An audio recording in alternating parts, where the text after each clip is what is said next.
Be phenomenal every day. Halo guys, senang sekali bisa kembali di video analisa mingguan ya. Hari ini tanggal 24 Desember 2021. Untuk introduction, saya ingin mengucapkan selamat hari Natal ya. Tahun 2021. Semoga teman-teman semua sehat selalu ya. Diberikan damai sejahtera dan diberikan hikmat ya dalam semua aspek kehidupan teman-teman. Nah, berikutnya saya akan memberikan portfolio ya untuk yang nabung saham bulanan yang 1 juta tiap bulan, karena ada beberapa komen di YouTube yang meminta untuk update-annya. Jadi saya berterima kasih untuk para subscriber yang mengingatkan saya ya. Jadi ini adalah hasilnya, dimana sudah 11 kali ya, 11 bulan. Dimulai di awal tahun 2021 ini dibelikan ketiga saham ini secara terus-menerus ya. Hasilnya floating profitnya 2,9%. Ini ya 11,544, profitnya 320.000. Selisihnya ini dari dividen ya, karena sempat ada dividen kemarin. Nah, ini untuk updatean dari nabung saham bulanannya. Dan kemudian introduction berikutnya saya akan membahas sedikit tentang Omicron ya. Jadi Omicron ini kan memang sekarang masih menjadi pusat perhatian ya, karena ya kita masih mengikuti ya apakah ini efeknya akan parah atau tidak. Di Indonesia sendiri sebenarnya belum terlalu banyak ya yang terjangkit Omicron. Kita masih bisa hitung lah, mungkin tidak sebanyak di negara-negara seperti Afrika Selatan ya yang sudah terkena. Nah, kalau saya cermati ya, di Afrika Selatan sendiri ketika pertama kali kena, ini kan ada berita ya. Ada salah satu dokter yang merawat pasien Omicron di sana, dan ini tanggal 30 November ya, 2021 dikatakan bahwa sebenarnya untuk pasien dari penderita dari Omicron ini itu memiliki gejala yang lebih ringan ya. Dan tingkat bahayanya itu di bawah varian Delta. Ini dokter ini sudah bilang waktu awal-awal kena di Afrika Selatan. Dan kalau kita cross check ya sampai saat ini pun, nah ini di berita-berita yang baru-baru ya, dia memang sama. Maksudnya sejalan ya dengan omongan si dokter ini bahwa di Afrika Selatan sana Omicron itu milder. Milder ini artinya lebih ringan ya gejalanya. Jadi dokter ini memang omongannya itu valid ya. Seperti itu. Bahkan tingkat okupansi rumah sakitnya itu juga turun di sana ya. Nah ini ya.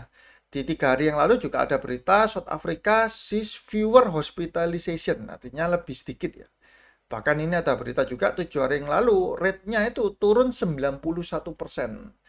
Jadi penderita varian Omicron ini dia tidak terlalu membutuhkan sampai harus masuk rumah sakit seperti Delta kemarin. Nah, kalau teman-teman ingat ya, waktu India pertama kali gelombang Delta itu kan mengerikan ya. Rumah sakitnya pada penuh semua, nggak dapat tabung oksigen. Terus tingkat kematiannya juga tinggi. Nah, kalau kita cek dari Afrika, di mana Afrika ini kan salah satu yang pertama kali kena ya. Ternyata seharusnya itu tidak separah yang Delta kemarin. Namun teman-teman jangan lengah, kita tetap jalankan ya protokol kesehatan, karena tidak ada salahnya juga kita untuk berjaga-jaga. Nah, kalau memang ada yang pihak-pihak yang masih menghembuskan berita bahwa ini lebih berbahaya dari Delta lah segala macam, nah itu patut dipertanyakan ya. Dia dapat data dari mana? Apakah lebih bahayanya itu lebih cepat menyebar ataukah lebih mematikan atau seperti apa? Nah, kita sebaiknya jangan terlalu mudah percaya ya. Apalagi percaya kepada manusia ya. Karena manusia itu kan banyak yang mengecewakan lah ujung-ujungnya. Jadi lebih baik kita hanya percaya dan berharap sama Tuhan saja. Nah, setiap manusia pun kadang mengeluarkan statement itu penuh dengan unsur kepentingan ya. Seperti itu. Jadi semoga Omicron ini menjadi ending ya dari corona ini, sehingga 2022 nanti fokusnya sudah bukan corona-coronan lagi, tapi sudah bagaimana ekonomi ini benar-benar terbang ya, bukan pulih lagi tapi sudah benar-benar terbang, bangkit seutuhnya. Oke, sekarang saya akan membahas tentang analisa mingguannya. Nah, yang pertama dari IHSG ditutup di level 6562 ya, atau naik sedikit 0,1%. Seminggu ini IHSG bergerak sideways ya, masih belum beranjak dari level 6500-an ya. All time high-nya kan kemarin sempat menembus level 6.700 ini, 6723. Hingga menjelang akhir tahun ini masih belum tertembus all time high-nya ya. Nah, untuk pergerakan dari asing, di hari Jumat, asing masih jualan 71 miliar ya di regular market. Selama seminggu ini, asing berjualan 700 M. Nah, ini sudah mengalami penurunan ya. Net sell-nya sudah turun dari minggu lalu. Minggu lalu kan masih triliun ya. Nah, sekarang sudah 700 M-an. Seminggu ini, satu bulan ini asing keluar hampir 6 triliun di pasar regular market. Namun kalau kita cek selama 3 bulan, asing sebenarnya masih punya 21,4 triliun. Nah, karena asing sampai mendekati akhir tahun ini juga masih ibaratnya masih sell ya di regular market, walaupun sudah sedikit sekali ya sell-nya. Jadi tetap view saya blue chip-nya tidak terlalu menarik ya. Tidak terlalu menarik untuk diharapkan seperti itu. Nah, kalau kita lihat di harga batu bara ada mengalami sedikit penurunan ya di level 168 untuk harga batu bara. Ini saya close dulu. Terus kita masuk ke ya ini ya. Di minggu lalu metode BNF ada beberapa saham dan hanya MCAS yang gagal rebound ya. Keempat saham yang lainnya ada berhasil mengalami rebound. Ini BEST rebound hari pertama bersama dengan Kios juga. Terus Rans hari ketiga dia rebound. SQMI hari kedua dia rebound. Seperti itu ya. Untuk technical and broker summary, Saratoga yang pertama dia down ya, dia turun. Ini saya coba cek sebentar, Saratoga. Dia ini ya mengalami penurunan setelah sempat menyentuh level 2.990 hampir 3.000 ya. Terus dia akhirnya turun ya di level 2.700-an down. Kemudian saham batu bara Adaro dia up ya. Nah, ini sempat saya bahas juga bahwa batu bara ini cukup menarik ya di akhir tahun ini karena dia laporan keuangannya ya bisa dibilang hampir pasti bagus sekali ya karena harga batu bara yang tinggi. Adaro dia mengalami uptrend. Nah, ini ya, ini masih up terus ya. Masih uptrend terus dan sampai di level berapa terakhir ini 2220 ya, sudah menembus targetnya. Kemudian Arto dia juga up ya, sudah ketembus targetnya. Ini kan targetnya 16.500. Kemarin dia sempat menyentuh 17.000 ya. Yang highest-nya kemarin ini berapa? Ya, 17.700 ya highest-nya. Jadi dia sudah naik dan foreign flow-nya masih masuk lagi ya. Seperti itu. Terus Agi, nah Agi ini di minggu ini itu sebenarnya sudah menyentuh target ya, tapi ternyata dia turun lagi mendekati ini level 1.700-an. Terus KF-nya turun karena ternyata Omikronnya tidak seperti yang dibayangkan ya, di mana ibaratnya kalau seperti Delta kemarin kan orang-orang ngeri ya. Nah, ternyata Omikron ini tidak terlalu ya. Dan saya lihat jalan-jalan pun di kota Surabaya itu juga masih padat. Berbeda dengan Delta yang sudah seperti kuburan ya kemarin. Yang kali ini enggak ya, masih padat. Untuk INKP dia juga down dan Bumi. Nah, ini juga mengecewakan karena saya kan di minggu lalu bilang mau RUPS ya di tanggal 20-an ini. Ternyata RUPS-nya dibatalkan guys. Jadi itu menjadi sentimen negatif ya untuk Bumi dan juga kontrak KPC-nya itu akan berakhir di akhir Desember ya, 31 Desember. Dan sampai sekarang itu belum ada berita pembaharuan ya. Ini mungkin KPC kontrak. Ini yang bisa menjadi sentimen positif Bumi kalau ternyata kontraknya itu akan diperpanjang. Kontraknya kalau sudah confirm diperpanjang, baru mungkin Bumi akan bergerak naik ya. Nah, ini akan berakhir 31 Desember.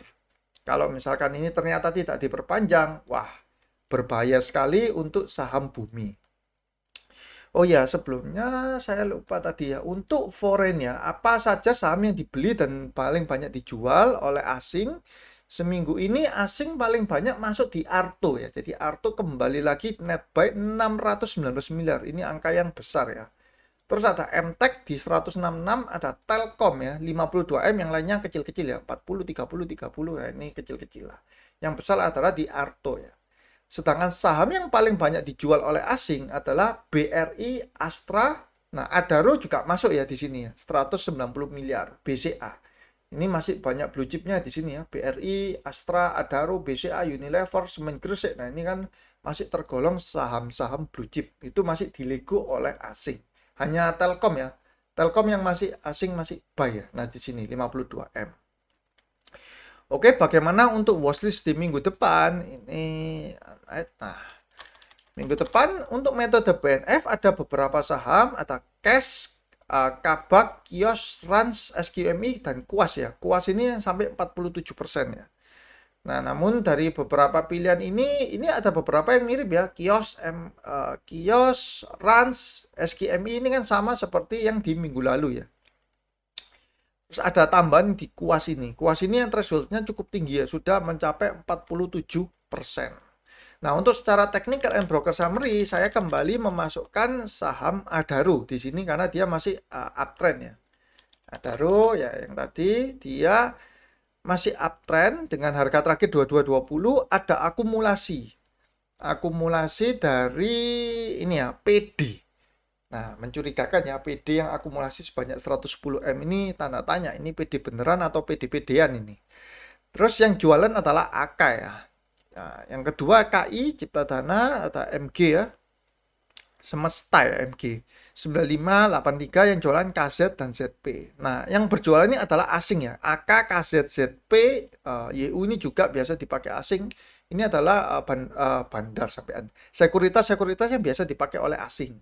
Sedangkan yang beli PD ini mencurigakan sekali karena PD bisa beli 110M. Ini saya nggak yakin karena PD kan Indo Premier, di mana identik dengan sekuritas retail. Tapi kalau bisa beli sebanyak 110M ini, saya rasa bukan retail ya.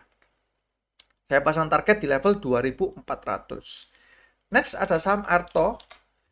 Arto ini adalah Bank Jago ya. Nah, Bank Jago ini juga minggu lalu saya sempat bilang terus ya, asing masuk terus tapi harga sahamnya ini sideways ya, masih belum bergerak kemana-mana. Ternyata di minggu ini dia naik cukup tinggi ya. Dan bahkan sempat menyentuh level 17 ribuan ya. Dia ada small akumulasi dari AK 293M dan BK 289M ya.